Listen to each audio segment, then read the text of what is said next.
Hi. Well, suffering sucks, I'll say that. And thank you both so much for that courage and that honesty, and thank you for holding us all, Judith. I think suffering sucks probably encapsulates it. I first encountered the Buddhist teaching actually when I was in college. I was going to school at the State University of New York at Buffalo. I'd gone to college when I was 16, being a product of the New York City public school system, which liked to encourage people to skip grades. And when I was a sophomore, there was a philosophy requirement. So I just kind of looked at that schedule, and I looked at the Asian philosophy course, and I thought, I'll take that one. That's convenient. That fits in the rest of my schedule, and it's like on Tuesday. That's good. And it completely changed my life. When the professor began discussing the Buddha and his approach to life, his vision of life, the first thing, of course, that was mentioned was suffering. The Buddha saying suffering is a part of life. And for me, that was one of the most incredibly liberating statements because, like many people, I'd had a childhood that was very traumatic with a lot of upheaval and loss. And like for many people, my family was one where this was never, ever really spoken about. So I didn't know what to do with all of those feelings inside of me. And he was somebody saying right out loud what I knew really deeply to be true, that life can be really painful. Not in a grim way, like this is all we ever experienced, but look at that. And it translated to me as you're not alone, you're not so weird, you're not kind of rejected by life as difficult as things had been, that you belong in some way to the larger picture of who we are. And we all go through something, not through the same measure or degree by any means, but we all do have this kind of vulnerability. And so it was a tremendously liberating statement for me. And also kind of a companion statement was this idea that suffering itself is not redemptive. The point is not to suffer. Suffer is not going to get us ahead, or it's not in and of itself a state of grace. What matters is how we are with the suffering. And that brings us back to love and compassion and a sense of community rather than isolation. And maybe it brings us back to letting others help us at a time that's really difficult for us to accept. Or it brings us to the acknowledgement that this is a part of things we need to take action off, and we need to try to bring remedy or help or solace to others, as well as reaching for those things ourselves, that this is a part of things.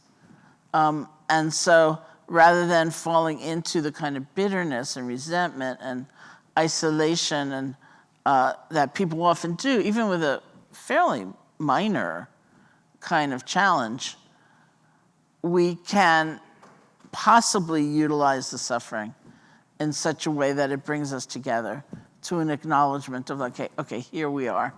This is life also.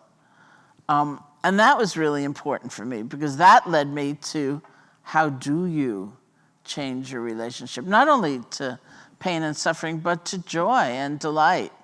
Many of us would find, we would describe ourselves as not really being able to take in the wonder and the beauty and the delight that may come our way. We feel too guilty, or we feel too undeserving, or we have certain ideas about what life should be, and we keep comparing. And I laugh because I find myself going back often in my mind to this story about how this friend once brought me to Washington, D.C. I was in Washington, D.C., and she brought me to the area where there's this concentration of cherry trees that bloom all at once. So that's cherry blossom season. And I was standing there looking at all these beautiful, delicate pink blossoms and thinking, oh, that's amazing. There's so many and they're so exquisite. And then my friend said, oh no, it's past the peak. And I thought, oh no, I'm having like not a good experience. Like I missed the peak, and like suddenly I was so bummed, like, and so we do that a lot too, right? And so there are many ways in which we don't take in, and we're not supported by and uplifted by the joy and the delight that we could be helped by. So really, we're looking at our relationship to everything, to ourselves, to one another, to difficulty, to trauma, to joy, to everything. And so it was in that class that I heard that there were actual practices one could do, that this isn't idealization or wishful thinking, that one could practice a different relationship. And those were called meditation. So this was 1970. It was actually 1969. And I looked around Buffalo, New York. I did not see it anywhere. And I created an independent study project for the university. I said, I want to go to India and study meditation. And they accepted that, so off I went. And I began meditating January, I think it was 7th, 1971. And that really, in so many ways, was the beginning of my life. And it was really a question of being able to open to the best of my ability, and it's not always easy by any means for anybody, open to what my experience actually was, through the joys and through the sorrows. And to remember that basic truth, that I belong, that we all belong, and that we can find one another in that vulnerability, because that should be the place where we're able to recognize the universality of everything that we go through, that society or our conditioning will tell us to be ashamed. It's not okay. If you're frightened, if you're overwhelmed, if you're sick, that you've lost control in some way. And since the premium seems to be on being in control at all times, then you've got something to be embarrassed about. It's kind of humiliating. Why is it humiliating, really? Look at what we survive, it's incredible. And when we see others in pain, then we're made uncomfortable. And so the norm is often, the message is often, let's just tuck them away somewhere so we don't have to be displeased because we can't handle it in some way, but we can handle it because this is a part of life. And we have that capacity to find a quality of presence and being with and love in a way, no matter what. So I went to India, I practiced meditation, I went back and finished school, kind of. I did finish school. I ended up I got 2 years of independent study credit somehow. And I went back to India and I kept studying and practicing meditation.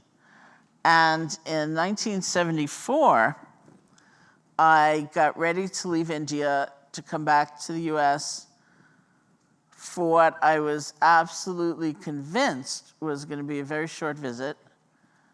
And then I was going to go back to India for the rest of my life and just be a student because I'd been so incredibly happy there and fulfilled. And I went to see one of my teachers, who was a woman named Deepa Ma, or that's sort of a nickname, like Deepa's mother, Deepa Ma. And I went to Calcutta to see her, to say goodbye to her, to get her blessing for my really short visit back to the US, which has lasted until now. And before I went back to India, forever now. Deepa Ma was a tremendous model to me in many ways. She had a life of really, really intense suffering. She had been placed into an arranged marriage when she was 12. She and her husband fell deeply in love. And then they didn't have children for about 18 years, which was considered her problem and a kind of disgrace. But they finally had 3 children. 2 of her children died. And then she and her husband were living in Burma. He was in the civil service. They were Bengali and living in Burma. And he wasn't feeling well one afternoon. He came home that night and he died that night. So she was completely overcome by grief and developed a heart condition and just took to bed. She couldn't get out of bed.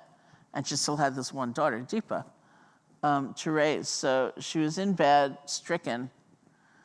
And the doctor came and said to her, "You're actually going to die of a broken heart unless you do something about your mind. You should learn how to meditate."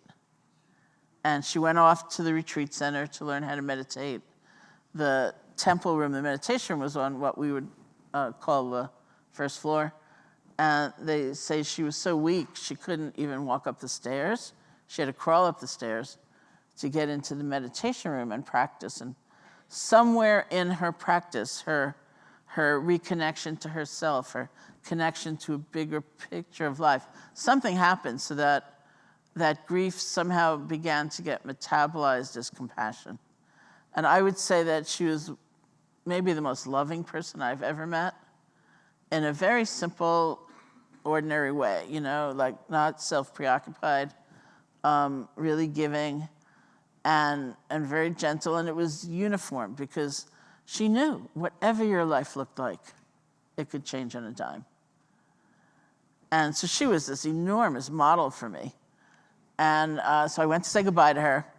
I told her I'm going back to the US briefly, and then I'll come back to India forever. And she said to me, "Well, when you go back, you'll be teaching meditation." I said, "No, I won't." And she said, "Yes, you will." I said, "No, I won't." And she said, "Yes, you will." I said, "No, I won't. I'm not going to do that. I can't do that. It's too awesome. And, and I'm not worthy. And anyway, I'm coming back forever." And she said two things to me that were really important. One was, she said, "You really understand suffering. That's why you should teach."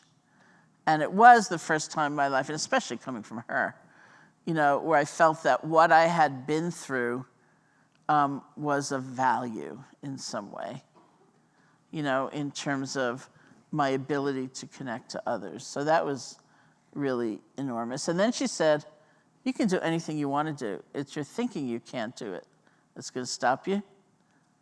And I walked down. She lived like 4 flights of stairs in this little room. I walked down those stairs thinking, "No, I won't. I'm not going to do that." And then I came back to America, and things evolved so that I began teaching, and I began responding to other invitations, and I began teaching some more. And months later, I thought, "Oh, she was right. Look at that." And it strikes me now, all these years later, that she didn't say, "Your personal meditation is like so profound, and your realization is so awesome, and your scholarly attainment is so like incomparable." She said, "You really understand suffering. That's why you should teach." So, and what a gift that was, right? Because again, it can bring us together in that power of love. And then I think just the last thing I'll say is much more recent, where the last book that I wrote was called Real Love, and I was very late turning it in, True Confessions, and I turned it in one day earlier than my last deadline, my final deadline, so I was very proud. And so I say it was 2 years late and 1 day early, which is true. So I turned it in, and I got an away message from the publisher who was on vacation. And I went, "You could have given me another 3 weeks," but didn't.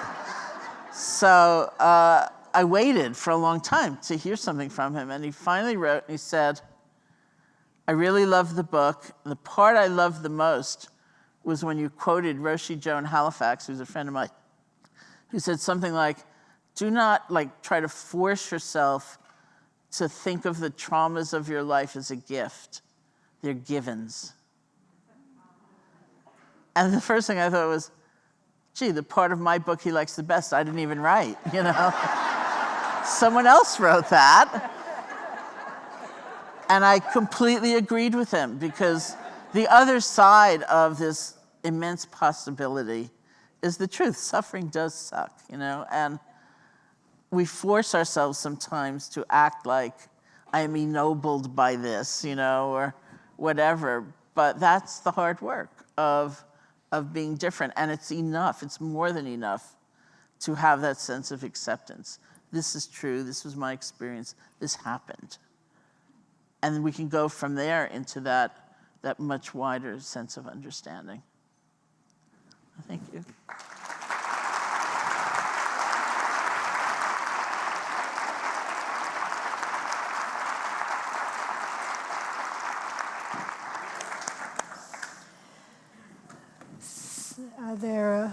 Would you like to comment? Thank you so much, Sharon. It could be the theme of this panel, suffering sucks. Suffering is part of every experience. And there's nothing, I mean, you're saying not to ennoble suffering, not to lay anything on it. It just is. And then the question is, how do we understand it? How do we lessen it in ourselves and others, and what lies behind it? There's not one thing, really. It's so many different aspects of life we would give that label. Yeah. I appreciate how you shared the kind of circuitous route to how you get to where you are, right? I'm a planner, so I like the plan thing. Plan my work my plan. And it never works out that way, right? And that we're all on plan B, C, or D. Like, no one's on plan A anymore. It doesn't work that way. Yeah. And how we still end up where we're kind of supposed to be, right? Yeah. You're supposed to be teaching, not the lifelong student in India.